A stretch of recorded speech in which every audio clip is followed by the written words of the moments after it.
নমস্কাৰ বন্ধু বান্ধৱীসকল, আজি কঁকালৰ বিষত ব্যৱহাৰ হ'বলগীয়া হোমিওপেথিক মেডিচিনৰ বিষয়ে আলোচনা কৰিছোঁ। কঁকালৰ বিষত ব্যৱহাৰ হ'বলগীয়া ফাৰ্ষ্ট মেডিচিনটো হৈছে নাক্স ভূমিকা। অত্যাধিক শুক্ৰ ক্ষয় কৰি বা অজিৰ ৰোগৰ কাৰণে যদি কঁকালত বিষ হয় তেতিয়া নাক্স ভূমিকা অত্যন্ত উপযোগী ঔষধ। নাক্স ভূমিকা ব্যৱহাৰ কৰিবলগীয়া ৰোগীৰ কঁকালৰ বিষ ৰাতিপুৱা শুই উঠাৰ লগে লগে অত্যাধিক বিষ হয়। তাৰ লগত যদি ৰাতি বিচনাত শুই থাকোঁতে যদি অত্যাধিক বিষৰ কাৰণে ইকাতি সিকাতি কৰিব নোৱাৰে আৰু ইকাতি সিকাতি কৰিবৰ কাৰণে যদি উঠি বহিবলগীয়া হয় তেতিয়া নাক্স ভূমিকা অত্যন্ত উপযোগী ঔষধ। কঁকালৰ বিষৰ অন্য এটা মেডিচিন হৈছে ষ্টেফিছেগ্ৰিয়া।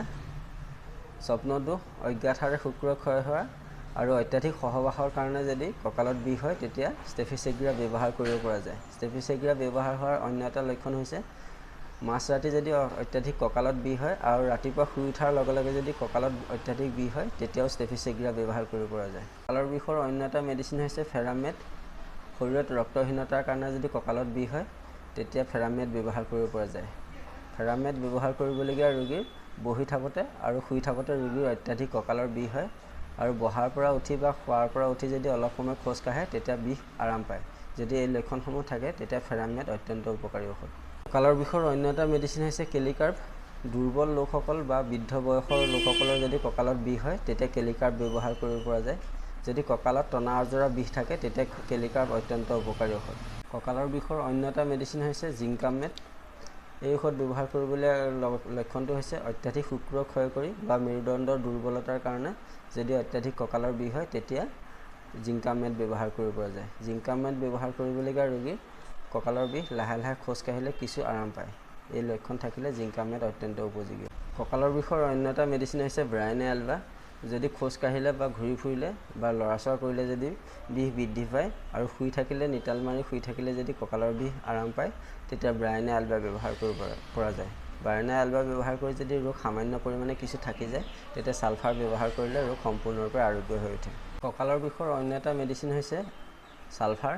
এই ঔষধ ব্যৱহাৰ কৰিবলগীয়া লক্ষণ হ'ল কঁকালৰ বিষৰ লগত যদি ভৰিৰ তলুৱাত জ্বলা পোৰা কৰা থাকে তেতিয়া ছালফাৰ অত্যন্ত উপযোগী ঔষধ।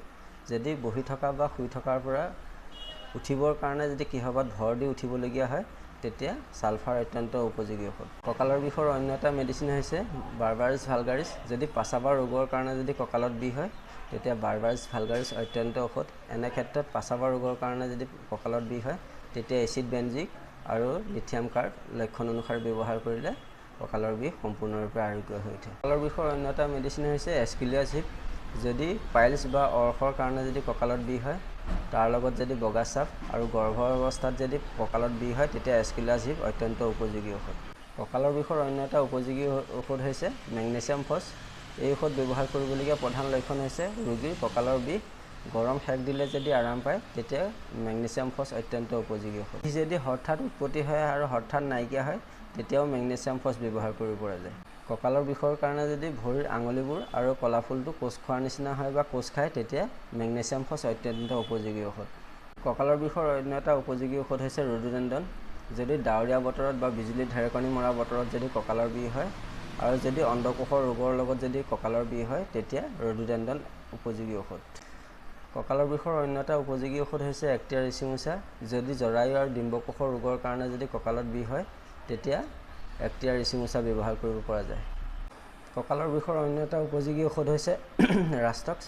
এই ঔষধ ব্যৱহাৰ কৰিবলগীয়া প্ৰধান লক্ষণ হৈছে ৰোগী যদি লৰাচৰা কৰি থাকিলে আৰাম পায় আৰু যদি শুই থাকে বা বহি থাকে যদি কঁকালৰ বিষ বা যিকোনো বিষ বৃদ্ধি হয় তেতিয়া ৰাষ্টক্স ব্যৱহাৰ কৰিব পৰা যায়। ৰাষ্টক্স ব্যৱহাৰ কৰি যদি ৰোগ আৰোগ্য নহয় তেতিয়া কেলকেৰিয়া ফ্ল'ৰ ব্যৱহাৰ কৰিব পৰা যায় আৰু কেলকেৰিয়া ফ্ল'ৰ ব্যৱহাৰ কৰিও যদি ৰোগ আৰোগ্য নহয় তেতিয়া টিউবাৰকুলিনাম ব্যৱহাৰ কৰিলে ৰোগ সম্পূৰ্ণৰূপে আৰোগ্য হৈ উঠে।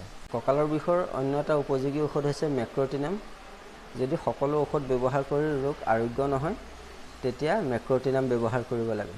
কঁকালৰ বিষৰ আন এটা মেডিচিন হৈছে মেডোৰিনাম। যদি লক্ষণ অনুসাৰে আন ঔষধবোৰ ব্যৱহাৰ কৰি বিফল হয় বা লক্ষণ যদি মিলাব নোৱাৰে তেতিয়া মেডোৰিনাম ব্যৱহাৰ কৰিলে ৰোগ সম্পূৰ্ণৰূপে আৰোগ্য হৈ উঠে। এইখিনি আছিলে হোমিওপেথিকত ব্যৱহাৰ হ'বলগীয়া অত্যন্ত উপযোগী ঔষধ কঁকালৰ বিষৰ কাৰণে। আপোনালোকে যদি মোৰ ভিডিঅ'টো চাই ভাল পাইছে প্লিজ লাইক কমেণ্ট আৰু ছাবস্ক্ৰাইব কৰি দিব। ভিডিঅ'টো চোৱাৰ বাবে ধন্যবাদ। নমস্কাৰ।